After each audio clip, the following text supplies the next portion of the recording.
Good evening. My name is Willie Dela Cruz. I am a director of the Ratio Christi chapter here at Purdue University. Thank you all for coming to join us tonight. In behalf of Ratio Christi and Compassion International, I welcome you to our event tonight. As advertised, the topic of the talk tonight is Christianity, good or bad for the world, and why does it matter to you? Before I introduce our speaker tonight, let me make some housekeeping announcements. Mask is required, so if you don't have a mask while you're sitting or you need a mask, we got some extra masks in the front. Compassion International, who is sponsoring the event tonight, has a table in the back, it's in the front where you came in. Also, Ratio Christi, we have a table there also. So be sure to go those tables before you leave tonight. It is my honor and privilege to introduce to you our speaker tonight. Dr. Corey Miller has been the president and CEO of Ratio Christi since 2015. He grew up in Utah as a seventh-generation Mormon. He came to know Christ in 1988. He has served on pastoral staff at 4 churches and has taught nearly 100 college courses in philosophy, theology, rhetoric, and comparative religions at universities and colleges that include Purdue University, Indiana University, Multnomah University, and Ecola Bible College. From 2009 to 2015, he served on staff with Cruz Faculty Commons Ministry here at Purdue. He taught philosophy and comparative religion in Indiana University for 12 years, while variously published in journals such as International Philosophical Quarterly, Philosophia Christi, Christian Research Journal, and others. He is also author, and I'm gonna show some of the books there, and co-author of Living Mormonism, Why 4 Scholars Changed Their Minds, was published in 2017. His Faith in God Reasonable, Debates in Philosophy, Science, and Rhetoric, published in 2014. In Search of the Good Life, Through the Eyes of Aristotle, Maimonides, and Aquinas, published in 2019. And Engaging with Mormons, Understanding Their World, Sharing Good News, published in 2020. Dr. Miller holds master's degrees in philosophy, biblical studies, and philosophy of religion and ethics. His PhD is in philosophical theology from the University of Aberdeen in Scotland. He is passionate about defending and proclaiming the truth of the gospel in winsome and bold ways. With wife Melinda and 3 children, the Millers live in Indiana. Please join me in welcoming Dr. Corey Miller.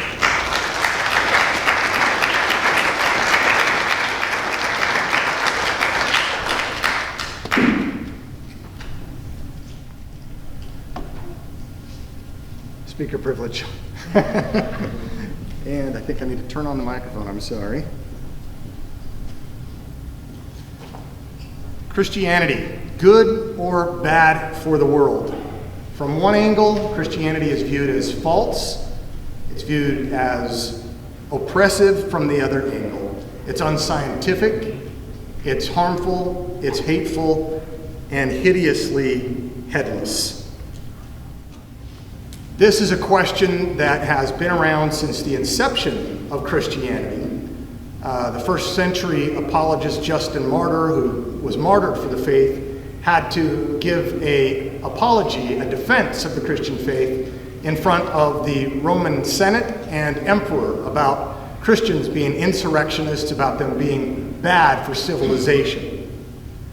That's gone on for the last 2,000 years, and it's happening again now in the West, in America, and in other places. Nobel Prize physicist Steven Weinberg said that the world needs to wake up from the long nightmare of religion. Anything we scientists can do to weaken the hold of religion should be done and may in fact be our greatest contribution to civilization. Ironically, Weinberg declined to debate here at Purdue when I invited him a couple of years ago to a debate that I moderated where 4,200 people showed up. in Eliot Hall of Music. But another atheist did in fact show, Alex Rosenberg, head of the Department of Philosophy at Duke University, and his book says something a little bit different along the same lines. We'll talk about that perhaps a little bit later. But the imprint of Jesus throughout history, regardless of one's evaluation of that question, good or bad, is unmatched. This is the biggest movement in human history, secular or religious. Jaroslav Pelikan, a Yale historian, says, regardless of what anyone may personally think or believe about him, Jesus of Nazareth has been the dominant figure in the history of Western culture for almost 20 centuries. If it were possible with some sort of super magnet to pull out of that history every scrap of metal bearing at least a trace of his name, how much would be left? Indeed. But Harvard psychologist, New York Times best-selling author, says different. In his recent book, Enlightenment Now, The Case for Science, Humanism, Reason, Progress, he tries to make the case that atheism, materialism, has driven the West to be best, to be so good. And Bill Gates, the book is so popular, he dubs it on the front cover as being my new favorite book of all time. The volume is an apologetic. He's an apologist for that particular position. Yet, even though the book has got some good data in it, his interpretation is severely flawed. It's somewhat of a revisionist history compared to the work of Pelikan, an actual historian. Pinker's message is simple. It's that science and reason in Enlightenment thinking, those are the core products, or the core pillars rather, of the Enlightenment, are what are responsible for producing progress in the West and making Western civilization as productive and good and fruitful as it's been. He thinks that we need to defend and fortify against enemies of the Enlightenment, including socialism and religion. Now, the goodness and the badness of Christianity isn't the full concern for us right now. While, we should not believe anything simply based on how good or useful it certainly is relevant, especially where Christianity's critics are claiming that it's not only false, but it's positively harmful, hateful, bigoted, racist. It's the enemy of human flourishing, essentially. So showing the net good of Christianity creates a plausibility structure for its veracity, for its truthfulness, especially when the reasons for its goodness connect intimately with the truth claims. Now, at the outset, to be sure, Christianity or Christians under Christendom have been guilty of evil, have been guilty of harm. We cannot ignore that. We also cannot ignore all the good that's been done as well. But I think we need to be careful to make a separation between the professing Christians who have done evil or harmful acts to others and their founder, Christ. Some of them may not even be genuine Christians. They may be merely professing Christians. But even if they are genuine Christians, Christians still sin. And when they do bad things, we can't blame that on Christ.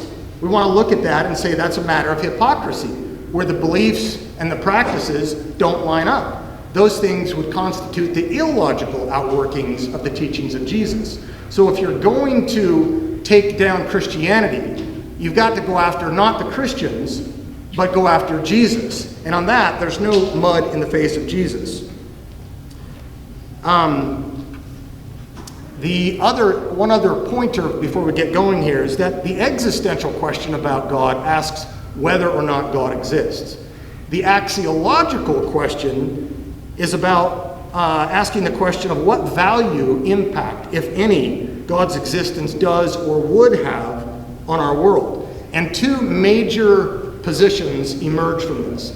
On the one hand, you might imagine, protheism is the view that God's existence does or would add value to our world, and antitheism is the view that God's existence does or would detract from the value of our world, positively detract from it. As Christopher Hitchens once said, religion poisons everything. One way to approach this question then from a pro-theistic stance is to locate values or goods commonly conceived whose existence entails the existence of God. That is, you cannot have these goods or values without God existing. Another more modest approach would be to look around and observe still commonly, widely embraced goods and values from whatever worldview you may approach this. And we can observe these things and say, yes, we all agree these are goods, but show that their existence makes Christianity more likely to be true, makes the God of Christianity more likely to exist. And that's the endeavor here. The argument's not that some goods couldn't emerge outside of Christian theism, but that they didn't, or not in the same ways, and that there are good, very good reasons for this. I think most in the West simply don't appreciate the heritage that we have, the richness of it. Secular humanists like Steven Pinker at Harvard point to the various goods that made the West great, but fail to see that Christianity offers the best explanation in both power, predictability, and scope, analyzing the vastness of the evidence, underwriting the existence of those goods. So such people are, in my view, living on the borrowed capital of a Christian worldview, just as Steven Pinker's doing as he waxes eloquent from the fruitful perch of Christendom's first university in the New World, Harvard University, which came about in 1636. So what we want to do then is to consider some widely affirmed values and goods whose most prominent manifestations are best explained by Christianity. So what is good? Well, we often think of good as that which refers to ethical notions, morality, good and evil. But good, in our sense, for the axiological question, is broader than that. Take, for example, human health. Human health is a good. It's good for human flourishing, right? Just at the biological level. And it's an objective notion. It's not relative. It's not subjective. We can't just pick and choose what constitutes the necessary ingredients or preconditions for human health. Health has a normative notion, a way that we ought to behave or conduct ourselves if we're going to be flourishing as healthy human beings. Artifacts. Some artifacts are like this. An artifact is something that an artisan designs. It's not a natural kind like a lion or an oak tree or a human being, but like a dollar bill or like a pair of scissors. And so we say a pair of scissors is good when it cuts well, when it functions properly the way that it's designed to function. When considering various goods, it's important also to distinguish between something that is good for me and something that is good to me, right? When something is good for me or for us, we say that it is desirable. It's objective. It's true for all people, or desirable for all people at all times and all places. When something is merely desired or good to me, that's a personal preference. It's like an orientation. It's like a taste. And happiness is found when we can align the desires with what is desirable. In the same way that belief is to truth, right? We want our beliefs to correspond with what is real for the sake of truth. Desire is for what is desirable. We want our desires to correspond with what is desirable for the sake of goodness. And when those two things align, we find happiness. Now, this is real life stuff. Parents struggle with this stuff every single day when they try to get their kids to eat their veggies, right? I try to get my kids to see that broccoli is good for you. And they argue, no, cotton candy is good for me. No, cotton candy is good to you. And so the argument ensues at the Miller household every night. Broccoli is good in an objective sense. That is true for everybody. It's desirable for human flourishing. My job as a parent is to try to train the palate to try to cultivate a taste, a preference, the desires, so that they align with what is desirable and they come together, so that our preferences for the good are good preferences, right? So, let's get to it then. Prosperity, Jesus, and responsibility of persons and societies. When we think about prosperity, when we think about wealth as a good, We can think of it in individual terms, or we can think about it in collectivist terms, in societal terms, in systemic terms. Terms like capitalism or socialism or communism, for example. You can argue whether or not one of those is better for human flourishing. And you can fight wars over it, and we have, and we probably will continue to do so, from Cold Wars to warm wars and really, really hot wars. But while absent from the minds of many, Jesus impacted economics before it was a thing. Pinker endorses the capitalist enterprise, or what we might call market-based economies, as a means of great prosperity, as a civilizational good, and shows how capitalism has lifted billions, literally, over 4 billion people out of abject poverty. And he mentions the person Adam Smith, a moral philosopher and economist before economics was a thing, published in 1776, An Inquiry into the Nature and Causes of the Wealth of Nations. That's the year of the Declaration of Independence. He was the father of modern economics. But what Pinker fails to do is to give credit to whom credit is due, and to realize that Adam Smith was a Christian, a devout Christian, who talked about the market-based economies of capitalism, for example, by appealing to the invisible hand of God, he called it. He has a famous line in his book that says that it was not out of beneficence or benevolence that the butcher, the baker, and the brewer produce our food for us every night on the table. Rather, it was out of self-interest.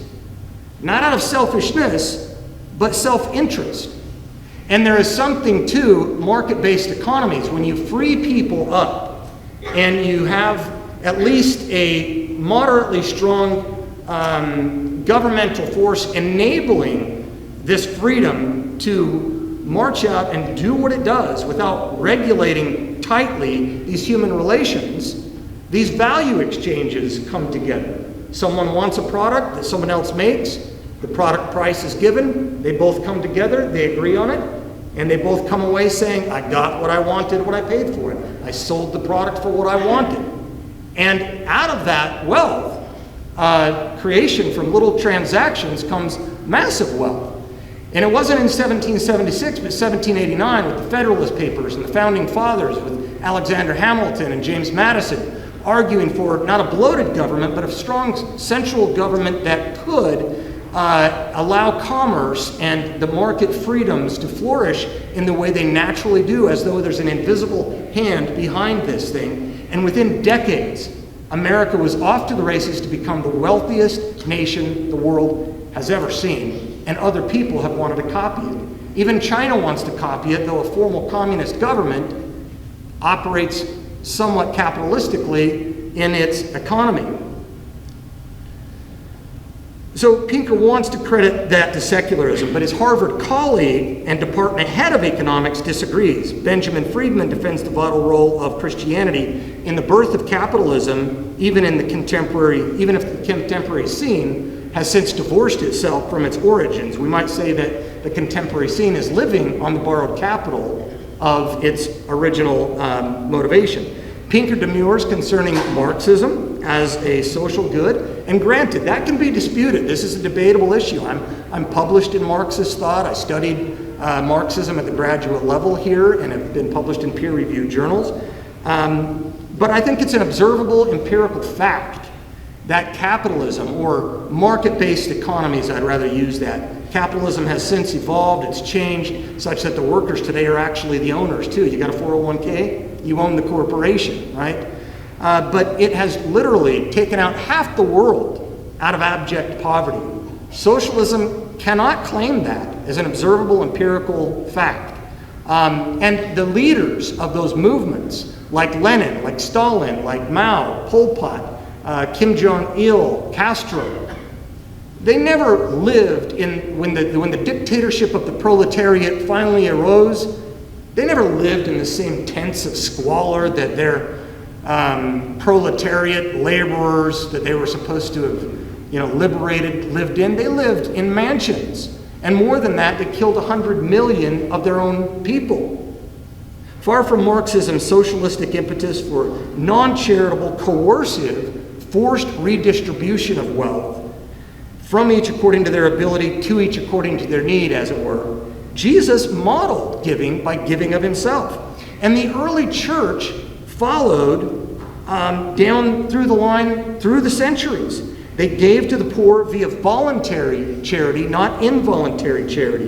Marx, despite his Judeo-Christian upbringing, did not follow. And we might say the tale of two Jews here is that Jesus was the better Jew practicing the principles of Judaism. If a man doesn't work, he doesn't eat. And that the biblical world embraced private property, which socialism denies. And the responsibility of the fruit of one's labor. In fact, without the possession of private property, the commandment not to steal doesn't even make conceptual sense. I bring that up because many people want to claim that Jesus actually was a socialist, right? And the early church was socialistic. They had everything in common and they redistributed it. But they did so voluntarily. And they got in trouble when they tried to hold back some of the price and try to just show people what they were doing by appearance and not in reality.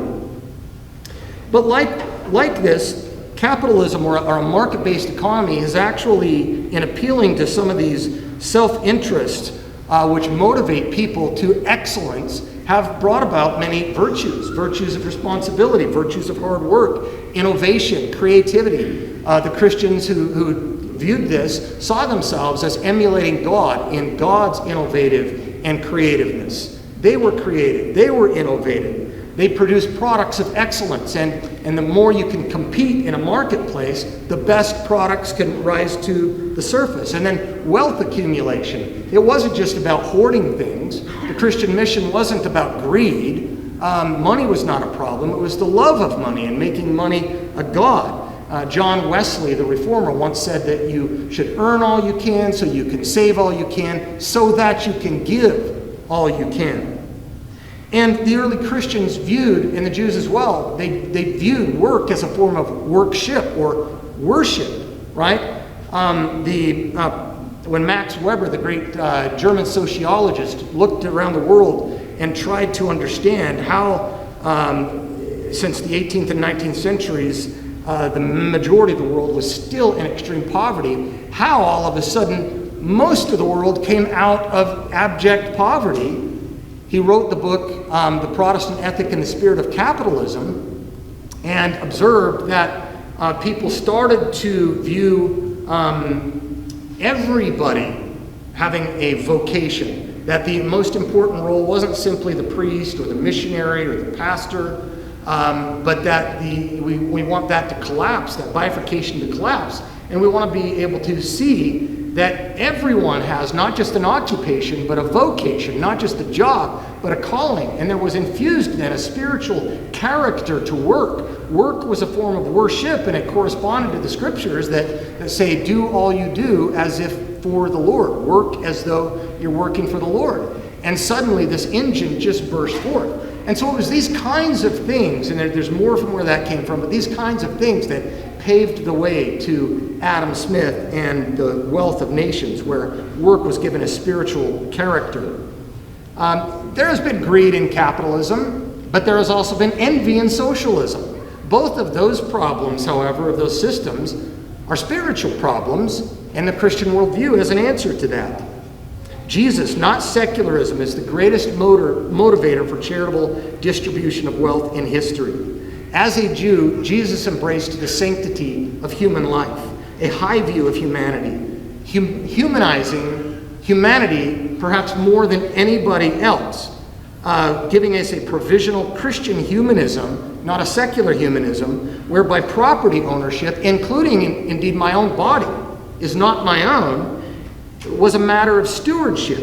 And he taught us about our responsibilities that we owed to others, individually and collectively. He taught and he demonstrated the highest form of love. Christianity is the biggest movement in history, and followers follow, having substantial value impact. We can say that there's a sense of predictability down the road, so that the compassionate Jesus community emerged very early on. This fact is recognized even by the most ardent atheist thinkers, like Peter Singer at Princeton. I've been to his office, went there to visit him. I taught about him when I taught ethics for 12 years at Indiana University. He's the most famous moral philosopher alive. He believes in things like infanticide, sex with animals, a whole host of interesting things.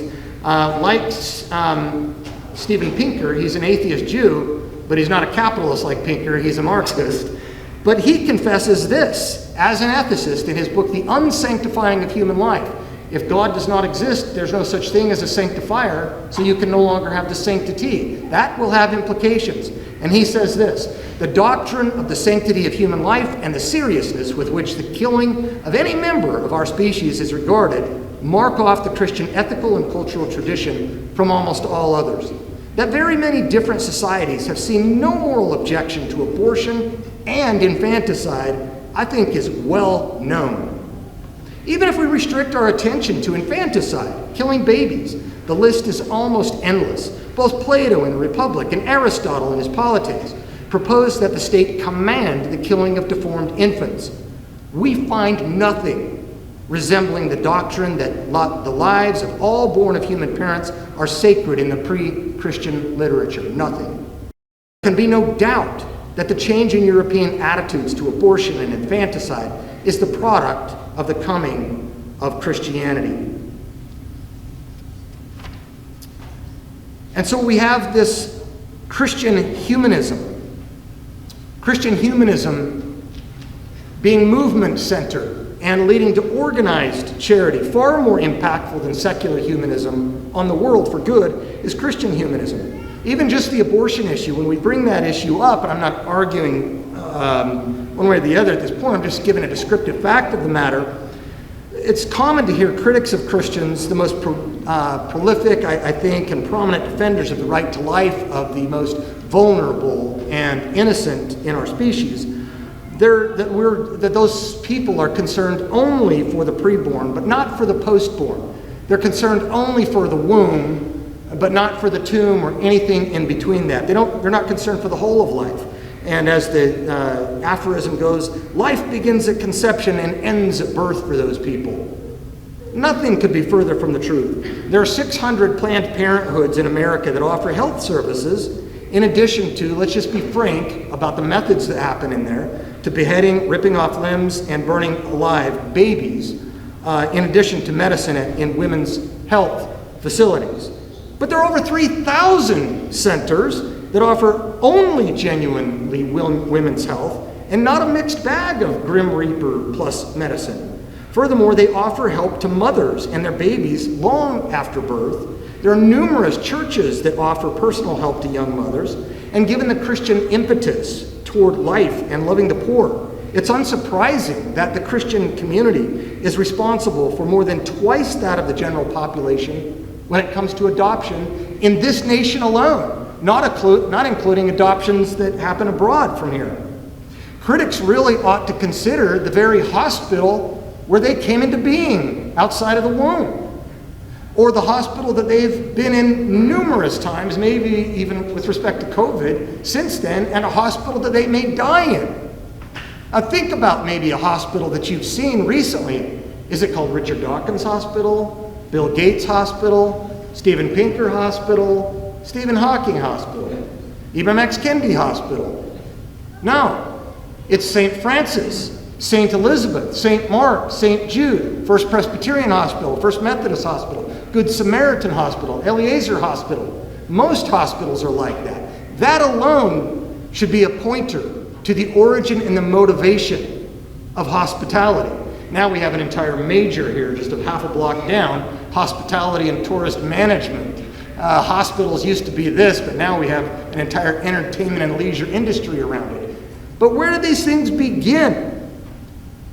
Hospitals were invented by and exponentially multiplied because of Jesus' apprentices following the Council of Nicaea in 325 AD. The idea of the hospital arose in prominence in the 4th century with the building of Basil's hospital in the city of Caesarea in the Roman Empire. Basil the Great, a monastic leader, a church bishop, a theologian, and one who suffered himself, established and envisioned the first hospital. You think that's just an accident of history? No. Followers follow. Today, inspired by Christ, the largest disaster relief organizations in the USA and now with operations around the world. The Red Cross, the Salvation Army, the Southern Baptist Convention. Not only were they founded by Christians, But even today, when some have secularized, they're largely staffed by Christians. The largest child relief and adoption organizations are likewise Christian, like Compassion International. The same goes for anti-sex trafficking organizations that help women escape and get back into society, and that work in tandem with local law enforcement to shut down the bad guys. There are more slaves in existence today than there's ever been in the history of humanity. It's Christians who started most of those and continue, even though they've been joined with secularists, to lead most of those organizations.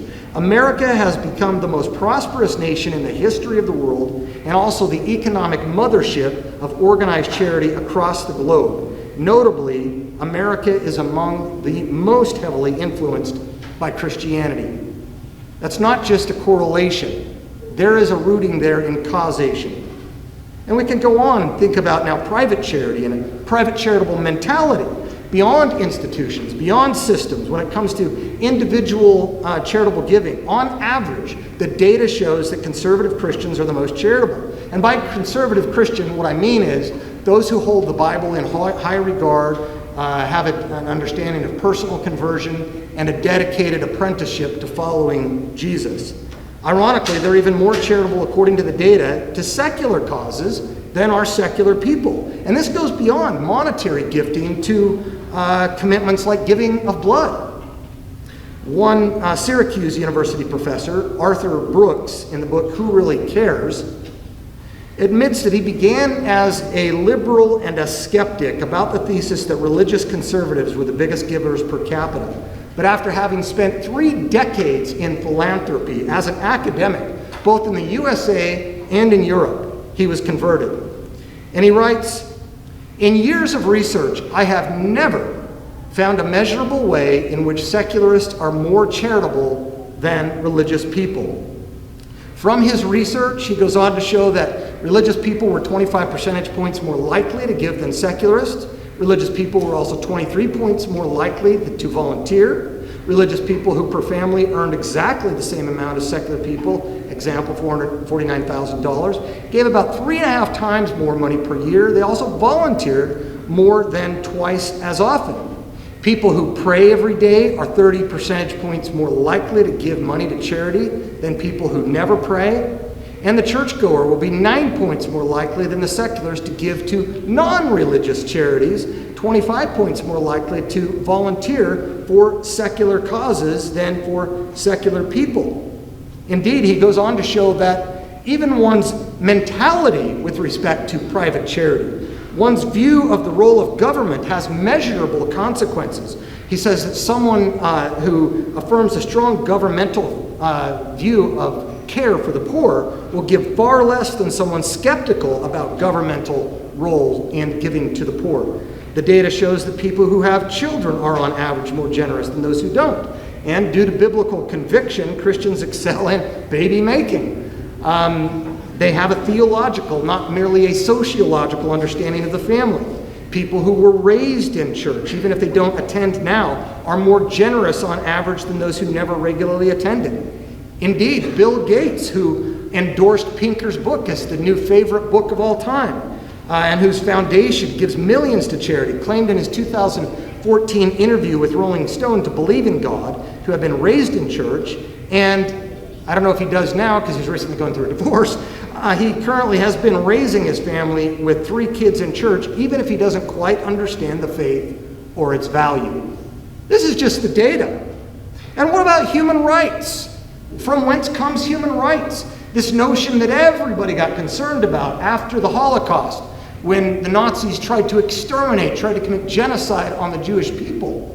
In 1948, we set out to write the Universal Declaration of Human Rights, the UDHR, where we see that humans have special moral status, and it demands, quote, recognition of the inherent dignity and of the equal and inalienable rights of all members of the human family.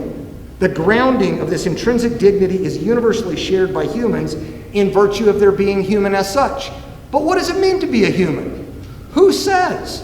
What is being a human? And which view humanizes humans the most? It has practical consequences. It's because such rights owed to human dignity is inherent that they are likewise inalienable. And it's not by surprise now that one of the key architects of the Universal Declaration of Human Rights is Harvard-trained philosopher and UN Secretary General Charles Malik, an out-and-out devout Christian. In this notion of inalienable rights, we also find this in the U.S. Declaration of Independence 2 centuries prior. The state cannot take away what it never had the authority to grant. It is something transcendently endowed by our Creator. It's why all lives matter, because all lives are sacred, given the sanctity of human life relying on a sanctifier existing. The modern expression, human rights, didn't emerge in a vacuum. Like modern capitalism, it has deeper historical roots deriving historically from natural rights, from nature, that we all know that there is a certain right and wrong, whose concept is further derived from natural law and further derived from eternal law, divine law, revealed law. James Griffin, on his book Human Rights, says that the French were the ones who marked out the secularization of the concept by changing the name from natural rights to human rights. The secularized notion that we were left with at the end of the Enlightenment is still our notion today. Its intention has not changed since then, namely, a right that we have simply in virtue of being human.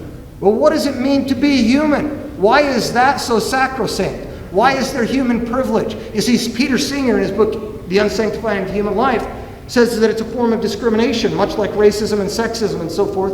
It's called speciesism. To privilege the human species over and above a rat is illicit. Unless a sanctifier exists, there is no such thing as the sanctity of human life. Few documents have provided as much platform for freedom and human flourishing as the U.S. Constitution. Indeed, it was the first Constitution ever written. It gives pride of place in the Bill of Rights to the First Amendment. John Quincy Adams was alleged to have said this, that the highest glory of the American Revolution connected in one indissoluble bond the principles of civil government with the principles of Christianity. Our constitutional republican form of liberal democracy was designed to preserve rather than curtail human freedom, given the Christian insights on human persons. Yeah, there was slavery in this nation. There was a black eye on this nation. Sinners gonna sin. Haters gonna hate. But you know what? I hope to bring this up during the Q&A time. That time was complicated. Complicated in 1619, complicated in 1776, and there are good responses to it. You have habits, you do bad things that you know you shouldn't be doing, and you don't give it up, and you can't give it up. Maybe it's speeding once you've been habituated after 20 years. The seed, however, of the self-destruction of slavery was embedded in the original documents in thought, even though it would take another century for it to be eradicated. It was eventual, it was inevitable. And it was Christians in England and then in the USA who were the first in human history to oppose slavery at great cost. Slavery had been part and parcel with humanity across the globe, on every continent, with every people group from the beginning. In fact, in some areas of Africa, it's still legal. 2010, one of them just made it illegal. More slaves today than in the history of humanity. Christians in England and in the USA first ever to oppose it at great cost with a war. Sparsely is there a nation or people who consider or have been more free, prosperous, and charitable than America, not because they're such good people per se, but because their motivational structure has been wildly influenced. Its founders recognized the inalienable human rights derived from natural law, derived from eternal law. It's not to argue that America was ever a Christian nation. I don't think it was, much less one without blemishes. Christ isn't mentioned in the founding documents, and sinners are going to sin. God is mentioned, and it is a social contract informed and inspired by its Christian citizenry and its history that is undeniable. Now compare this view of humanizing humanity with a naturalist viewpoint. Charles Darwin in The Descent of Man said, "If men were reared under precisely the same conditions as hive bees, there can hardly be a doubt that our unmarried females would, like the worker bees, think it a sacred duty to kill their brothers, and mothers would strive to kill their fertile daughters, and no one would think of interfering. Examples like this abound. Our moral sense would be radically different had we evolved and developed naturalistically like lions. Male lions notoriously kill the offspring of other males to alleviate competition. So I have an idea for you. There's a lot of broken homes, probably many of the people here. If you're in a home and you're a dad and you've got stepchildren, go kill them tonight.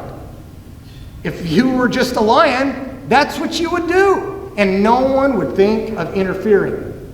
There's something different about humanity, where our moral yuck factor turns on. Where does that come from?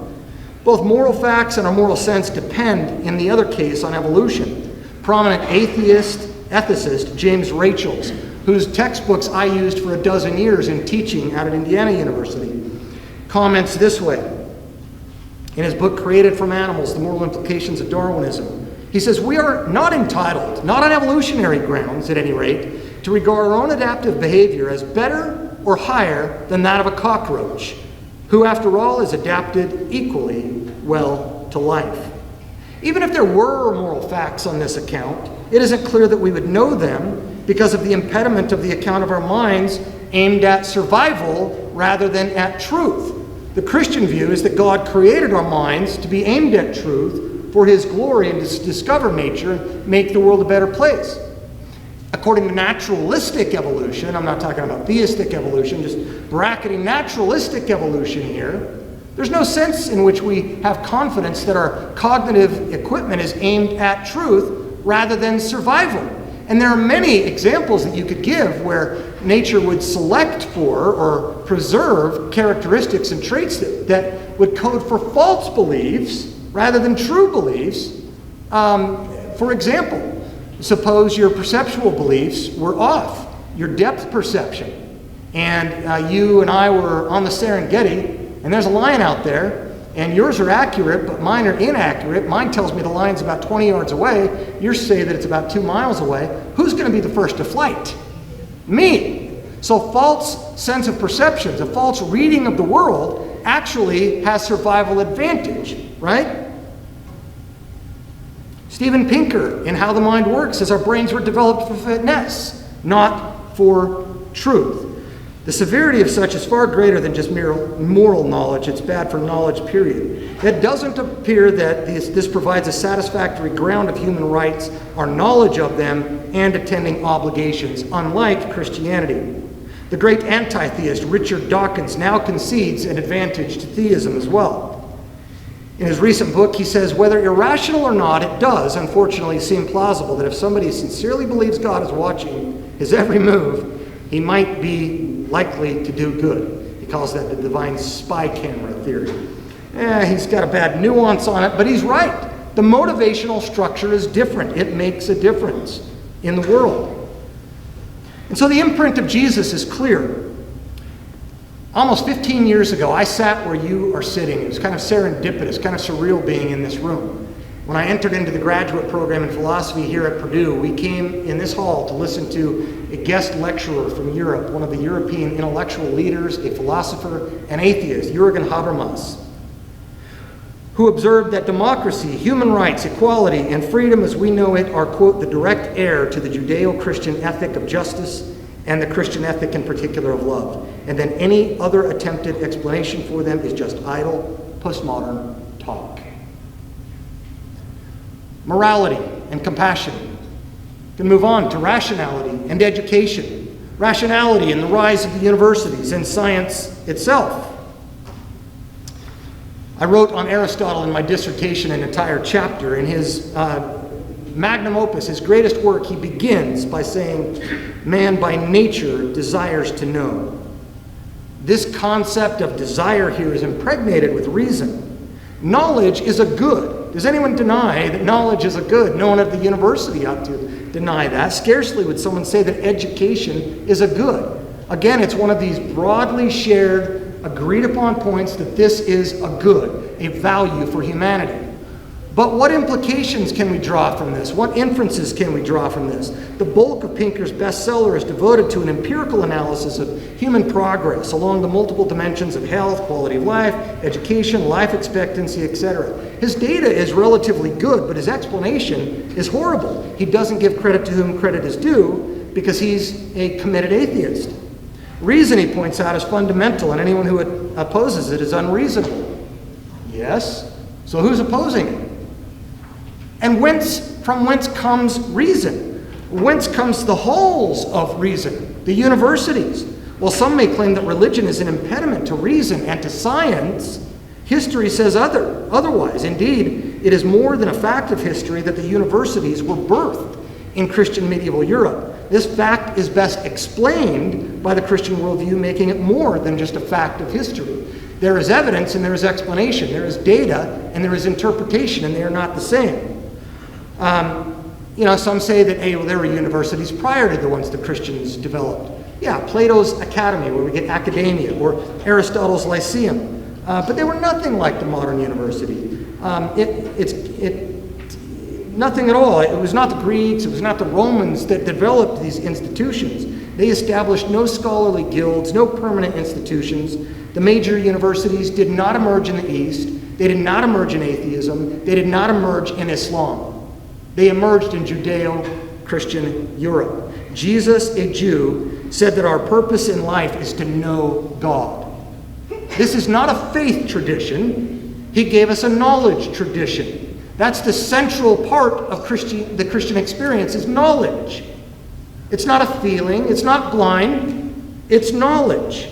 And so knowledge is central to the biblical mindset about the good life. The knowledge of God is central, and it has been to most of the Christian thinkers over the last 2,000 years. The medieval project was about fides, correns, intellectum, faith, seeking understanding. That gives me, I've got a certain amount of time left in my mind. It's about faith, seeking understanding, and this is fitting with Aristotle's statement, his observation. Man desires to know ultimate reality. Well, what is ultimate reality? Knowledge is central. The knowledge of God is central. Even science, when we think about science, we now today reduce it to chemistry and physics, and if it's explainable in third-person description, and it's naturalistic and it's construal. But science comes from the Latin term scientia, or all knowledge disciplines, right? It was Thomas Aquinas who coined the expression that theology is the queen of the sciences, or the scientia, and philosophy is its handmaiden. And you might imagine a hub of a wheel where this is theology, and out of it come the spokes of mathematics and biology and language and history and psychology and engineering. And the glue of philosophy glues them all together, which is why behind every PhD is a doctorate of philosophy in fields X, Y, or Z, right? In the unity of diversity, you have what constitutes the university. That's where it came from, and that's what the meaning was. The rise of the universities in Europe, like Bologna, Paris, Cambridge, and Oxford, weren't mere accidents of history, as the great Indian scholar Vishal Mangawati reminds us, that it is neither colonialism nor commerce that spread modern education around the world. Soldiers and merchants do not educate. Education is from the lowest levels to the highest levels, was a Christian missionary enterprise. The monasteries kept education alive, and Christian thinkers birthed the major universities. Later, missionary Protestantism, desiring people to read the Bible in their own language, was a major impetus for teaching people to read, and developed much higher levels of global literacy around the world. These American model universities that were European or Christ-centered universities later spread to Southeast Asia and to India, who only have had universities for 150 years. These were developed in the context of and motivated by the Christian faith. Ironically, again, Pinker reveals tremendous ignorance as he saws off the very branch that he sits on. The very university from which he luxuriously pontificates was founded by the Puritans, devout apprentices of Jesus. I've been to Harvard. I've been to most of the colonial schools. I've walked on the campuses. I've seen the etchings on the buildings at Harvard for nearly 300 years. Veritas Christo et Ecclesiae. truth for Christ and the church. This is true of almost all the universities that began for the first 200 years. Yale, sensing Harvard, which began in 1636, drifting left, began anew, affirming Harvard, but adding a notion that, affirming veritas, which means truth, but adding a notion that represented salvation in the Hebrew Scriptures, or lux. And so in Yale, it's lux et veritas, light and truth, for God, for country, and for Yale. And one of its child prodigies was none other than Jonathan Edwards, who went and became the president of Princeton. And Princeton's, I've been to that campus, and its motto is, under God's power she flourishes. I was in New York City, and I went to Columbia University. I never read books on it. I just walked around the campus, and I saw it etched into the side of the buildings. 1754 campus, by thy light we shall see light, quoting Psalms 36:9. And these are only the first 4 universities that began before 1776. Most of the others are very much like that.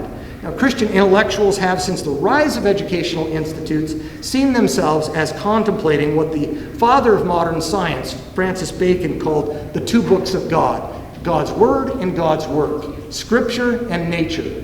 And there can never be a contradiction at the level of the facts themselves, Scripture and nature. If there is contradiction, it is at the level of the interpretation of the facts, be it science or theology, not nature and Scripture. While Harvard's current head chaplain today is an atheist, announced 2 months ago. The student body are largely non-believers as of 2019, the first time since 1636. And the motto has reverted back to mere veritas, small t for truth. We all know the root cause is present. It's etched into the buildings everywhere. The centuries-old motto, truth for Christ and the church, that is extant on numerous buildings, is emblazoned on the Harvard shield. And on that shield, you have remarkably the 2 books on the shield are face up, with the bottom book facing down. This symbolizes the limits of reason and the need for God's revelation. The central purpose for these early universities was for training missionaries and pastors. At Harvard, established within a decade after the arrival by the Puritans in Massachusetts, chapel attendance and freshman Hebrew were mandatory. Harvard's original mission statement concerned knowing God in Christ. Over half the graduates in the 17th century became clergy. And up until 1840, 200 years later, every college and university president in the United States was also a member of the clergy. And until 1890, chapel and church attendance were still required at every public college in the country. This push intelligentsia of intelligent faith, as though it never was, is a blip on the map of 2,000 years. That doesn't represent it all. Christ was central. This seminal historical influence is not to be credited to secular humanism, that would be impossible, but to Christian humanism. And there's a long story about how we moved from a Christocentric sacred to a godless secular, and I've written about it elsewhere, but the fact is that the universities and education is good for the world. Christianity deserves credit. Connected to the rise of the universities, and I'll rush through this, is modern science. Pinker says that science is the proudest accomplishment of our species. Ironically, reason and science fit better in a worldview that does not come from matter and chaos, but from mind, that which is fitting in a Christian theistic worldview. At one point in the Enlightenment, a lot of thinkers viewed the world as a mechanistic worldview. All was matter. Later we found from Einstein, EMC squared, that it was actually energy. Still later we found that it was information and intelligence. This is a mind-bathed universe. While the pantheists in the East struggle to explain matter, atheism in the West struggle to explain mind. Theism explains mind and matter, with mind taking primacy.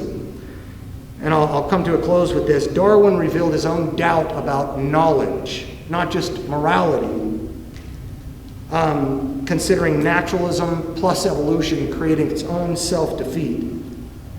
He says, with me, the horrid doubt always arises whether the convictions of man's mind, which has been developed from the mind of lower animals, are of any value or at all trustworthy. Would anyone trust in the conviction of a monkey's mind if there were any convictions in such a mind? In other words, if I evolved purely naturalistically, then my body evolved. If my body evolved, then my brain evolved. If my brain evolved, my logic and reasoning processes evolved. And how do I know they evolved correctly? And how do I know I'm really here having a conversation with you right now? Knowledge is better accounted for and explained by Christianity. Modern science owes its existence to the Christian worldview. Virtually every major subdiscipline in science. Mendel, playing with his pea pods in his monastery, came out with phenotype and genotype traits, father of modern genetics. Pasteur in bacteriology, Linnaeus in taxonomy, Descartes in geometry, Leibniz in calculus, Boyle in chemistry, Kepler in astronomy, Newton in physics, Maxwell in electrodynamics, Adam Smith in economics, and so forth. Reason is central to the Christian message because we begin with mind, and this is important here. Our organization is called Ratio Christi, or the Reason of Christ. In the Gospel of John, the fourth Gospel, it begins this way. He could be appealing to a Jewish audience or a Greek audience. If he's appealing to a Jewish audience, he could have used a different Greek word and gotten away with it. It begins, in the beginning, and a Jew is supposed to say, I've read that book, it's Genesis. Instead, he doesn't use rhema, he uses the word translated for logic. Anarche en ha logos. In the beginning was the logic, and the logic was with God, and the logic was God, and the logic became flesh and dwelt among us, and we have beheld his glory. He walks among us, Jesus Christ. Christ is not only the central player, an expounder, an articulator, and the best lived life of love, but the ground for logic and rationality as well. Reason does not begin with matter and molecules, but with mind. I just read this book. I'm going to close out with this scholar, Tom Holland, an atheist. There is a wave of what are being called atheist Christians now, who are looking at the world and saying, okay, we've somehow made a wrong turn. Maybe we need to go back to our foundations. Tom Holland, in his book Dominion, How the Christian Revolution Remade the World, he's a UK historian, says that every human being possessed an equal dignity was not remotely self-evident a truth. The Romans would have laughed at it.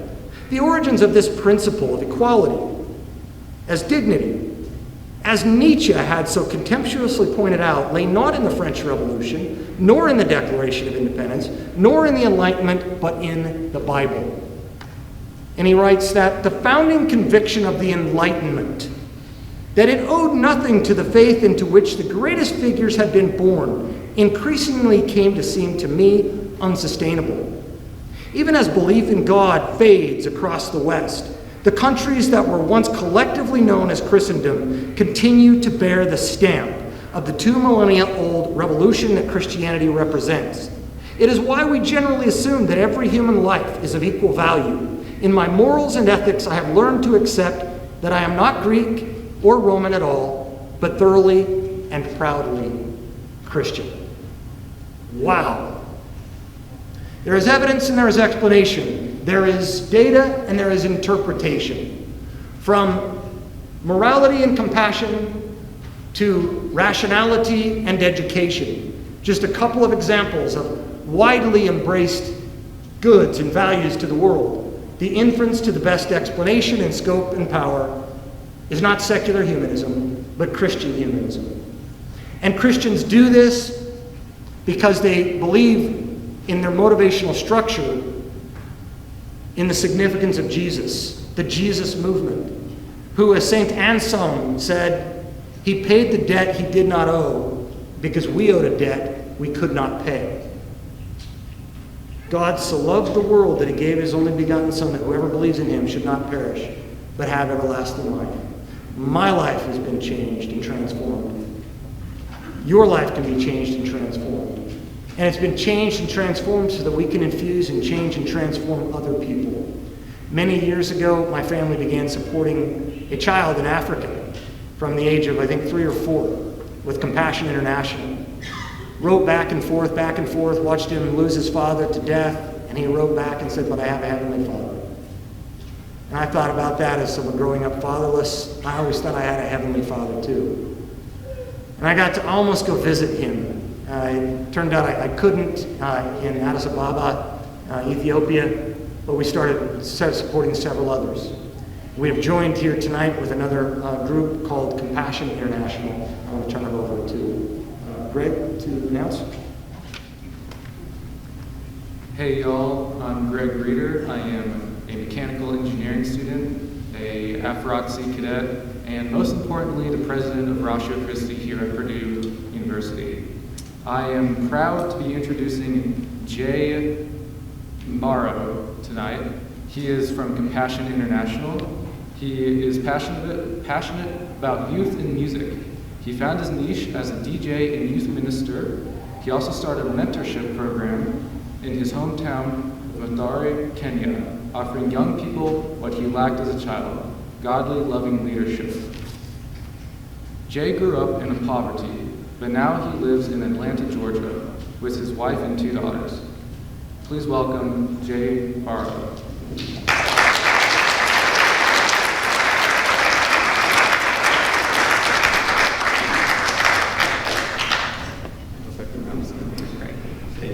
Thank you. How are we doing? You good? We good? This is not going to be like a lecture. Like, as you've heard, I'm a DJ, or rather, I used to be a DJ, so it's going to be like a fun storytelling, okay? Are we okay with that? Yeah. All right, man, as you've heard, man, I was born and raised in Kenya, and I was born in a community that is called Mathare. Mathare is one of the poorest places that we have in the world. Now, when I say poverty, I'm talking about extreme poverty. I was born in a community when a boy was born, he was always expected to be a thief. If it's a girl, she was always expected to be a prostitute. In other words, nothing good could come out of my community. Now, my mom, just like any other parent, would want our kids to have a good life. Every parent would want their kids to have a good life. So she tried to take us through school. But then it was not easy because she didn't go to school. She needed money for tuition fee. And unlike in America, in Kenya, nothing is free. Not school, not primary school, not high school, not college. You have to pay your way through.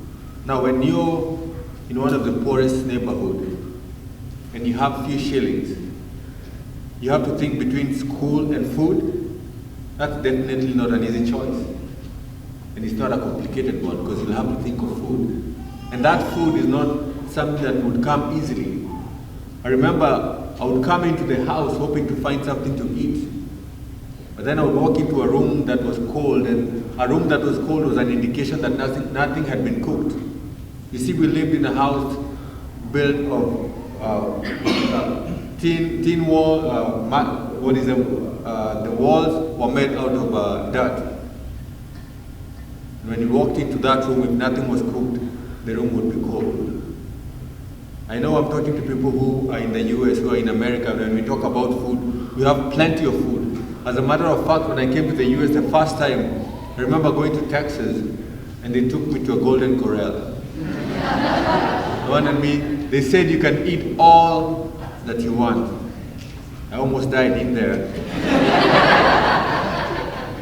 Thinking that I came from a place where I literally would come to the house, and every night my mom would look at me and say, we don't have anything to eat, and would go to bed hungry. That happened over and over to my family and to the families around me. That led me to do some things that I shouldn't have done. Now, I didn't want to become a thief just like I was expected. But so I went to the streets of Nairobi. Nairobi is the capital city of Kenya. I went to the streets to beg for food and money. I became homeless. And I could only beg for so long because Nairobi is not wealthy. At some point, when they were not giving me anything from the streets, I started stealing and snatching things, and I became a thief just like I was expected. But you see, in Kenya, when you're stealing, it doesn't matter how old you are. You can either be stoned, they hit you with any object that they have. When you're down and you're weak, they put a tie around your neck and they burn you to death. I've seen lots of my friends being burned in the same streets. One time my brother was stoned, almost burned to death. You see, that none of that happened to me, but one day when I was stealing, I remember I snatched something and I was running away. Thank God I wasn't shot, I wasn't killed, but I was arrested. I was just 9 years old.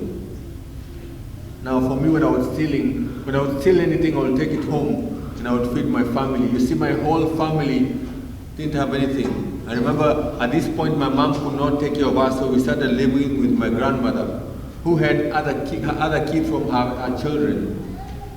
And all of them would expect a 9-year-old kid to go to the streets, beg, or get the money, however I would get the money, and come home, and I would feed the whole family. I felt the pressure, and that's how I started stealing. But then when I was arrested, that is probably my darkest moment in life. I remember I went in prison and I saw the kids, some of them younger than me. And I remember thinking to myself, what's going to happen to me? What's next for me? I wanted to get out of prison because I saw the life in prison wasn't the best life. I saw the kids that were sick and died in the same prisons that I was in. I wanted to get out, but the best way, I didn't know how to get out of it because we didn't have any money. The only thing that I could do, even though I was not a believer, I knew that there's a God somewhere. And I knew that I could pray. So what I did is I knelt down right there in prison and I prayed to God. And I asked God for two things. One, to take me out of prison. But the second and the most important thing, to take me out of poverty. God is faithful. He got out of prison. He took me out of prison. But I was just out and excited just for a moment because I went back to the same neighborhood, the same family, that nothing had changed. But you see, this is where Christianity came in. This is where some people of faith came through for me. Because I was enrolled in a program. This program was actually happening in a local church. And that program is called Compassion International. I was enrolled into this program, and this time I didn't have to worry about my tuition fee. My mom didn't have to worry about that. They took me to school. They gave me an opportunity in life, which I needed. I joined the program, and when you join the program, what happens is that they take a picture, and they make a packet just like the one that I have right here. His name is Ferry. And what happens is that this packet is the only packet, that packet represents that particular kid. And my packet went round, and it was just an opportunity for somebody to say, hey, I'm going to sponsor that guy. So the packets went on and on and on. I was one of those kids who waited in the program for the longest. And I didn't understand why. Just like my guy right here is 18 years old. I was one of the oldest guys in the program. And I wondered why, because when I came over here, I figured when people go to the table, they look for the youngest and the cutest kids, and those are the ones who want to pick. I guess I was not one of those. So I waited and I waited. But one day, a family from California, they picked my packet and they sponsored me. They said, welcome to our family. Welcome to the family of God. You see, that simple act, it saved my life. The program of compassion came to an end for me. But when the program was over, I thought to myself, what is it that I came out of this program with that I still have even right now? And there are three things that I came out of this program with. Three things that I can guarantee when you pick a kid, they're going to come out of the program with. One was education. We all know how important education is in a university, for heaven's sake. I was able to go to school, and compassion took care of that. The second thing that I got from compassion was love. When you become a sponsor, you get to write back and forth. It's a natural child, so you get to write back and forth. For me, the first time I heard the words, I love you, was from my sponsor. Words that I never used to hear in my community, yet they meant so much to me. The third and the most important thing that I got from the program is that I got to hear about Jesus Christ. Let me tell you, the Bible says that heaven and earth will pass, but the word of God will remain. It's something about Christianity. Anytime you receive, you're not supposed to keep it yourself. If you receive the word of God, if you receive anything, we're supposed to share. It's the only thing that you can't keep it to yourself. You can't hear a good message of the gospel and then you keep it to yourself. But you see, compassion gives each and every one of us an opportunity to share the gospel. That's how I received Jesus. I go back and forth to the country that I was born in, but I can't find most of the guys that I grew up with. They're either in prison or they die. And so for me, somebody picking my packet, somebody sponsoring me, it saved my life. And that's why I'm alive right now. And guess what? We all have the same opportunity today. We have the same opportunity of picking a packet and saving somebody's life and changing somebody's life. You see, all of us have been called into this. We've been given gifts and talents. Remember the parable where people that were given gifts, and some of them somebody went to hide the gift. The two of them, they put their gift into work. And when the master came, he said to both of them, just know the person was given 2 and the person was given 5. They were both given the same reward, and they was told, welcome, good and faithful servant. So today, I'm here just to tell you and to request you, just like somebody did a simple thing, they picked my packet, they saved my life. I'm giving you guys the same opportunity to pick a packet and change a life, just like my life was changed. I have 3 or 4 volunteers with me. And so if you're one of those who is saying, hey, I want to pick a packet, I want to save and change a life of a kid, please raise your hand. It only takes $38 a month. For $38 a month, you can be able to save and change a life. You get to communicate back and forth. You see, when I came out of the program, I decided, you know what, I'm going to do something to somebody else. Most of the kids who actually go through the program, after that, they go back and they sponsor. And that's how we're going to end poverty. And so thank you for those who are raising their hands. So when you pick the packet, behind there's a form that you need to file. Very simple, it's going to take you 2 to 3 minutes. And then when you pick that packet, please don't go with it. You only have one packet. Come outside, we have a table right there that can come and give us the rest of the form. But right now, the last thing that I can tell you that as you're thinking about it, as you've heard, I'm a father of 2 right now. I wish I had the picture of my daughters here with me so that you can see. But you see, something that people don't realize is that if I was still in poverty, if I wasn't rescued from poverty, most likely I would still have children. The difference is my 2 little girls will still be in poverty. But when somebody picked my packet, which looks like a very simple thing, I'm just picking 1 packet for 1 child. But while they did that, without even knowing, they picked my kids and they saved my kids from poverty.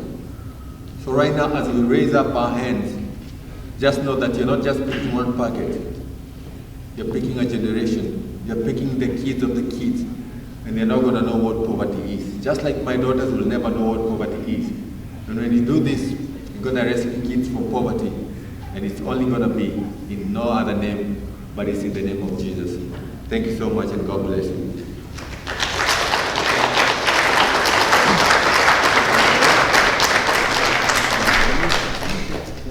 Or what if you sponsor some of these children, because it's just a blessing. I come from a country called Philippines, and it's not just in Africa where compassion works. They work all over the world. So my wife and I were sponsors of Compassion International Children also, and we're very blessed to be able to do that. So I encourage you to pick up a packet. Now we go to a part of our program, and Dr. Miller, please come back to the podium, if you would, for our question and answer portion. So if you have been thinking of your question, it's your opportunity to ask your question. We have a microphone on one side, and you can come over here also if we're heavy on this side anyway. Or if you speak loud, you can just ask your question. So this is your opportunity to ask your question regarding the topic, or you have a question for Jay, feel free to ask. I have a question for Corey. Principal Corey. Yep. Thank you very much for speaking. You did an excellent job. You're a great writer.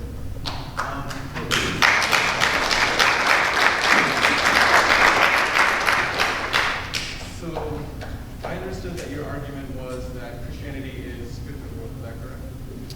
Christianity is good for the world, even if it's not good to the world.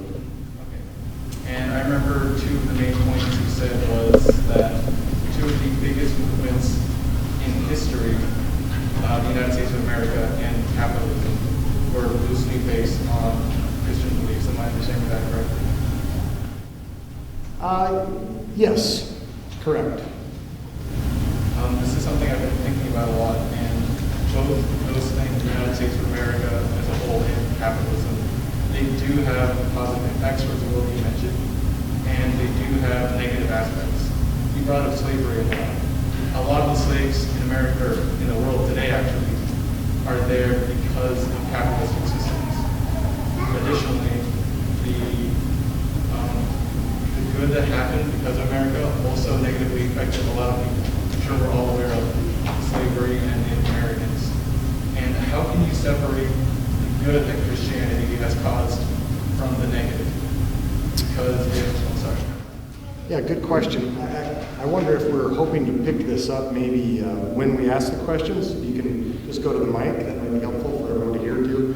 Great questions. How do we separate the good of Christianity from its evil? In the same way in America, it's good and evil, and capitalism, it's good and evil, right? He brought up the point about slavery. Why was it so prolific? Well, because there's good money in that, right? That's why people do it today. That's why sex trafficking is such a good business. It makes lots of money. Look, there are certain items, and we could talk about these to eternity, an infinite number of them, sex being one. Sex is a good, but it's also corrupted. Marijuana is probably the best cure for glaucoma, the leading cause of blindness. Some pharmaceuticals can be good, but they can also be corrupted. Guns can be good, but they can be corrupted. Because there is greed in capitalism, because there has been profit made on the backs of human people, doesn't mean that that entity itself is a bad. It's been used by bad actors, and the solution to that is to transform the heart of those individuals.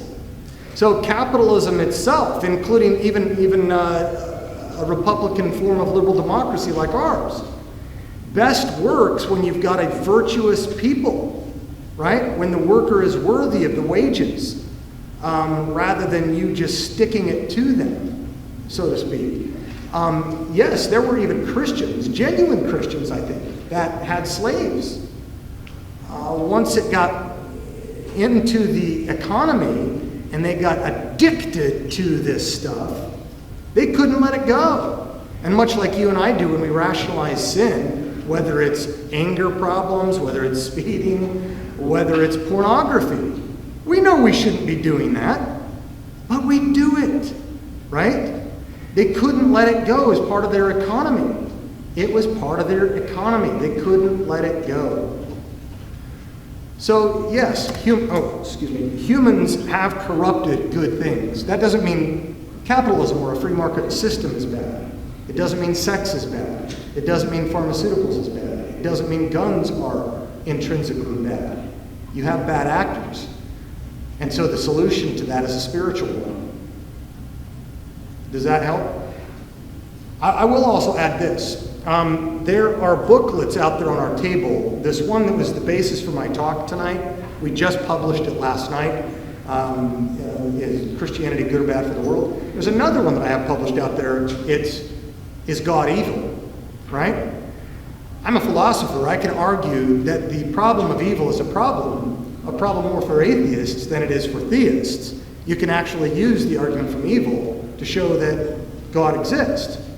But even if you do that, well, does that get the God of the Bible off the hook? Isn't the God of the Bible responsible for trafficking, Hagar and so forth, and for slavery, and for genocide?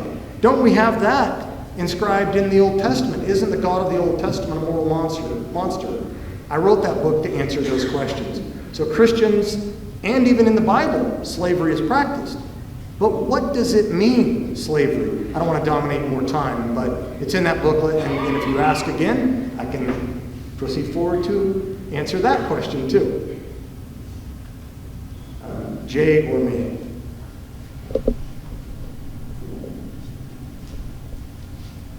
Microphone, please. Thank you. And if other people have questions, you can line up at the mic.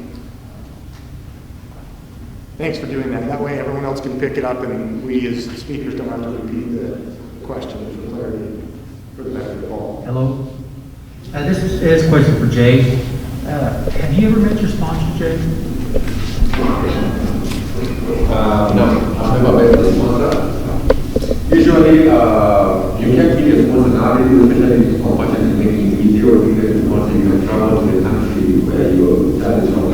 You wanted to travel there, so you can travel. But at my time, a lot of people do that. I'm not so close to wife, but no, I'm not better. And I think they even know from what they were. But hopefully it's the most important thing. And so I'm so happy that they do. I'll contact them again. Okay, thank you.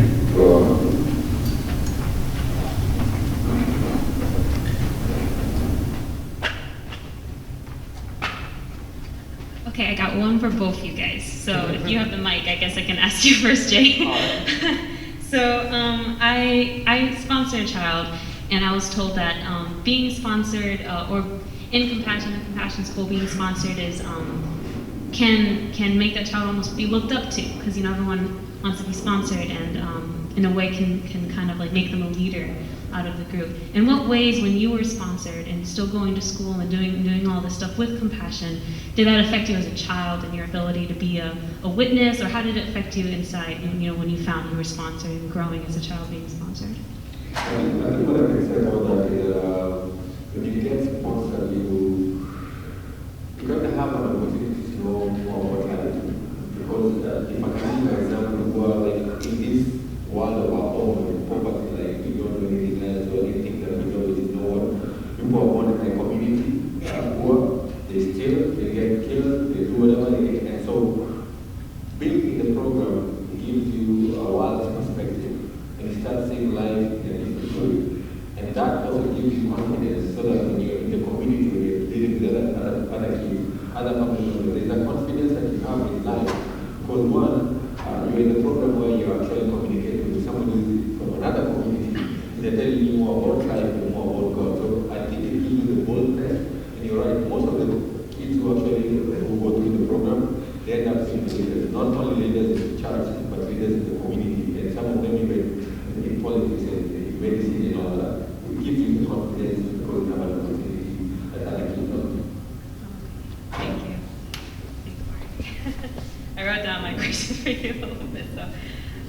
So many people would give examples of how Christianity, while they did start universities and science and all that stuff, they say that maybe they did start that stuff, but they only use it for their power and their control. In fact, they limited science in a lot of ways. They limited these universities by their theological traditions and foundations and stuff like that, rather than advancing it farther than what it could possibly go. And I hear often that in a response to saying, well, Christianity started many of these universities. They're like, well, they only used it for power, and they limited it. So how would you articulate a response to that? Yeah, and again, remember, this argument is an axiological argument. It's not asking the question, does God exist? So I can give the cosmological argument, or a moral argument, or a design argument, or the historical facts behind the resurrection. It's an axiological argument. It's asking, if God exists, would he bring added value to the world? Or would God's existence detract from value and goods in the world? I've tried to show that these widely embraced, so that they're not cherry picking and not widely embraced, these are premises that most people can agree with, are here largely explained by none other than the Christian enterprise. And it's not because the Christians are such great people, per se. It's because their Christ is such a great person, right? He is the ground of rationality, the clear manifestation of God in human form, from the Christian perspective. And goodness. God is the source of goodness. God is the source of rationality, the laws of logic and so forth. Have other non-believers done good things, technologically developed great things that have gone into space and so forth? Of course they have. Do they need to believe in God in order to create those things? No, they don't. But as Leibniz said, the atheist can be a geometer, but without God there would be no geometry, right? As the philosopher of science Alvin Plantinga argues, the atheist can be rational, But without God, there would be no rationality. They may deny or not desire God or believe God, but my beliefs don't create reality, right? They need to give an explanation, a justification, a rationality for why they do good to other people.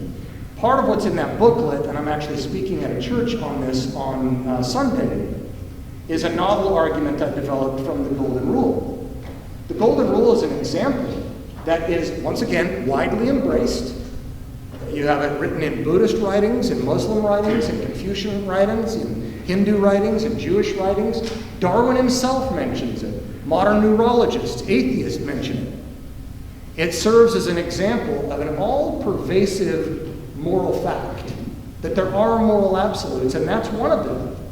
But what's so golden about it is that while it's inclusive in its application, do to others as you would have others do to you, it's exclusive in its explanation. Jesus is the only one, just about, that gives the golden part of it. Do to others you would have them do to you. All the other ones come across as the silver rule. Don't do to others what you don't want them to do to you. Well, that's great, the do no harm ethic. You know that in Eastern thinkers, in Buddhism and Hinduism and so forth. How's that going to play out with the story of the Good Samaritan? Or with Jay, in fact. How's that going to play out? Well, the first guy walks by and sees this guy bloody on the floor, and he said, you look at him and go, ooh, that looks painful. You better get a doctor. Whoa, look at the time. You didn't kick me, so I'm not going to kick you. Do no harm, right? Second guy walks by and says something similar. Ouch, you need a hospital. That looks really bad, right? And we know the Golden Rule, not necessarily by the Bible, though we get it from there. We know it by empathy, because God designed us all, atheists, Christians, Buddhists, with a moral conscience, right? We know it by empathy. Ouch, that looks, oh, you poor guy, oh, I feel so bad. The silver rule says, do no harm. He's not kicking you, don't kick him. The golden rule, we all know this, without ever hearing the story. The first time you ever hear or read that story, I don't care if it was 6,000 years ago, 1,000 years ago, in China, on the moon, in America, everyone intuitively, when the third guy comes up, you're thinking, this guy better do the right thing. And we all know what the right thing is. You need to help him. All the other world greats, including atheism, don't construe it that way. And so there are pieces of this spread across the world to all humanity. There are certain things you can't not know. The moral law is part of it, right? I ask my ethics students at IU, how many of you think there are moral absolutes? Most of them don't raise their hands. And then I say, how many think human sex slavery is evil? They all raise their hand except for the pimp, right? I say, how many think that batting a homosexual over the head just for fun is good? Raise your hand. Nobody. We all know certain moral facts. The question is, what explains those moral facts? An atheist can do good without believing in God. But why ought he do good? What is good, right? Peter Singer said it all. Without a sanctifier in human life, there's no such thing as the sanctity. Same thing with rationality. Atheists have been given a mind to use it. Brilliant people, Aristotle, Einstein. God gave them that. So the fact that other people can do good things and develop technology and be smart people doesn't detract from my argument. I want what explains, what justifies, what accounts for those things, and why it is that in history, as a matter of fact, those things got launched like a rocket ship from Judeo-Christianity. Makes sense, thank you.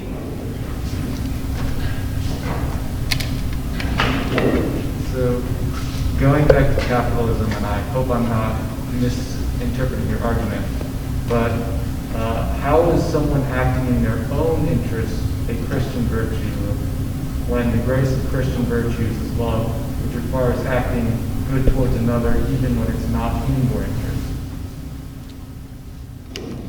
Do you want to go to hell? No. You want to go to heaven? Yes. Is that a self-interest? Yes. Is it also a God interest? Could it be that your self-interest could align with what God wants? God wants you to go to heaven? Yeah.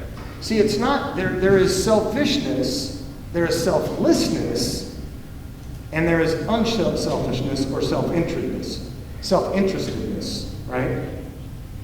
It's a false dichotomy to say that it's either selfish or selfless. In fact, when Jesus talked about taking your cross up and following me, he didn't literally mean to be selfless, as if there is no self. That's Eastern philosophy. That's part of Buddhist doctrine, of the no-self doctrine, right? There is a self. I do things out of self-interest. Richard Dawkins was right. I don't want to go to hell. And when no one else is around, I do think, is God around, right? I have a self-interest in doing this stuff. My primary interest, however, ought not be to avoid bad consequences, to get fire insurance and escape hell. It ought to be primarily because I love God, because God is good. He's the source of good. Taste and see that the Lord is good. And as the English teacher taught us, show, not tell. Other religions might talk about the love of God. Christianity demonstrated it like no one else. The just for the unjust, the innocent for the guilty. He paid the debt he did not owe because we owed a debt we could not pay. That's someone I want to follow. He gave me his life, right? So yes, I have a self-interest. I don't want to go to hell. On my better self, I want to go to heaven, not because I want to float around like angels with a harp and a halo, but because you can't have heaven without having God. What makes heaven so heavenly is that God is there. And what makes hell so hellacious is that God's good presence is absent from it. The farther you move away from the light, you move toward the darkness. And so that's, I think, how I talk about it. So are you saying we need to conform our self-interest to God's interest? Is that, or I don't know. Yeah, I mean, God has so constituted the mind that we can forever search for happiness and never find it, and until we find it in holiness. Classically, from Aristotle up through Maimonides to Aquinas and others, happiness and holiness were consonant. The good life is the God-like life. The healthy life is objective. Love is not squishy and subjective. It means to will the good of the other. It's objective. Happiness is not subjective. It's objective. Whether you think you're happy or whether you're truly happy is a different question. And so the good life for man, if God exists and it's the Christian God, then answering the question, what is the good life, certainly involves what he says the good life is. And it just turns out, when I follow God's ways, I find the best life. And that's why you find that the best world comes, even one that operates with capitalistic principles, when good people are the ones, and transformed people are the ones operating on those principles. So for you, the Bible doesn't mention capitalism, socialism, communism. It does give principles. And I think that one's more conducive as a system. Okay, but yeah. When you answered the first question about capitalism, and you answered that Well, that one's a real sticker, isn't it? you answered that evil doesn't come from capitalism itself, but the actors. So could you say the same thing about socialism? And if that's the case, could socialism also be good? In some respects, yeah. I mean, Marx got from each according to their ability, to each according to their need, and sharing all things in common. One of the pastors down in Georgia, who just became a senator, says that Jesus was a communist. He was a socialist, a primitive socialist. And he references Acts 2 and Acts 4 and so forth. The difference, though, in that system is that it's coercively taking out of his pocket and giving to his pocket. It's called theft. The other one says if you don't work, you don't eat. The biblical references that are usually used say that they voluntarily, charitably, from their heart, because they were given to, now he turns around and gives. Because I was given to, now I support compassion kids too. The government doesn't force me to do that. In socialism, it's forced. And Antonio Gramsci, the father of Italian Marxism said that socialism is precisely the religion that must replace Christianity. Marxism at its heart is atheistic and says that religion is the opium of the masses. See, in the rough days of economics, going through industrial capitalism and some of the abuses there, you know, you get the bleeding heart, you see this poor thing, people being overworked or something like that, humans being bad actors in the process with good things.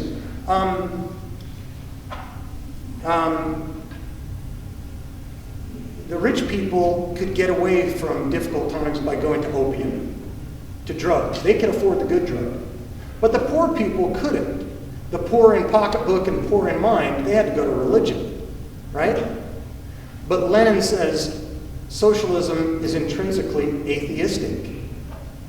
Marxism is atheistic. Capitalists can be atheists. Steven Pinker's one.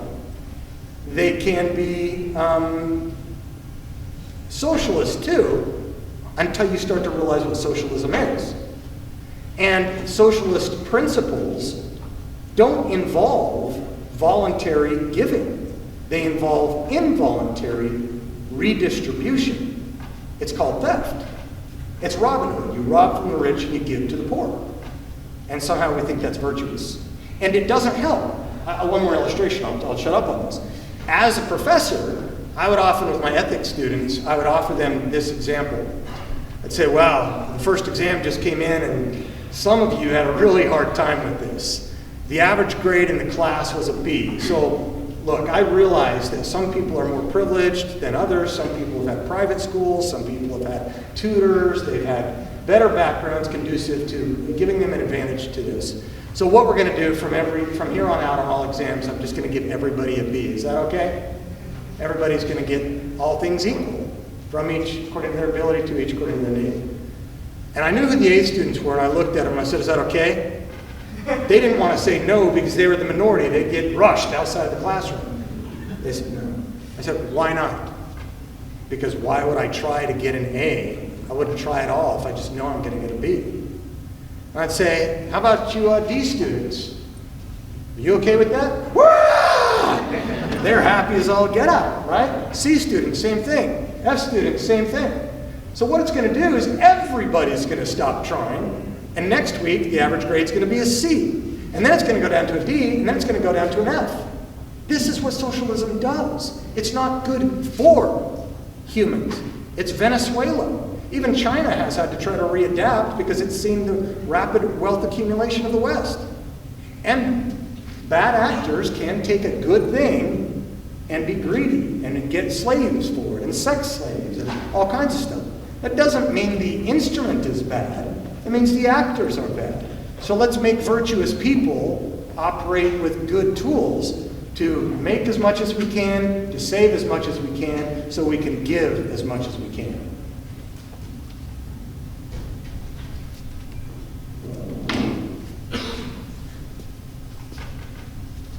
More questions?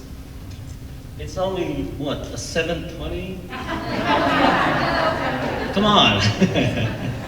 So any more questions? Last call for questions? Well, if there's no more questions, thank you, Dr. Miller, Dr. Jay. Thank you very much for coming to share with us. And thank you.